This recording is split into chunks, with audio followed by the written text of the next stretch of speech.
कसं आहे पाहता मुळात त्याच्यावरतीच पहिला गुन्हा दाखल करणं गरजेचं होतं. पोलिसांनी ते केलं नाही.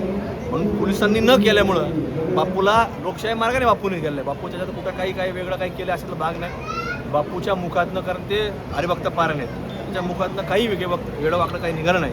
त्यांनी फक्त त्याचा निषेध केला, एवढं त्यांनी बाकी काही केलं नाही. त्यामुळे त्याच्यावर गुन्हा दाखल व्हायला पाहिजे आणि त्याला पहिली अटक झाली पाहिजे. ज्या वेळेला काय असे लोक की धर्माच्या विरोधामध्ये बेताल वक्तव्य करतात आणि आधी अशी वाचतातच काय त्याला कोणी अधिकार दिला, तसं काय पोलीस कमिशनर येतो की आरोपींची गुन्हेगारांची आधी वाचतो.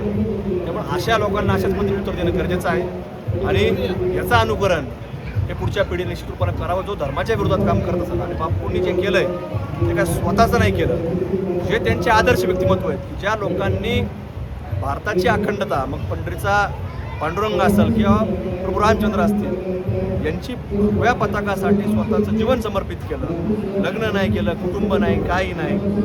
आणि अशा लोकांच्या विरोधात कोणतरी उठतं, कोणतरी पक्षाचा व्यक्ती उठतो की तो काय आहे काय नाही, त्याची ग्रामपंचायतची लायकी नसती, पण तो प्रसिद्धीच्या झोतात येण्याकरता काहीतरी मोठ्या साधू संतांची नावं घेतो.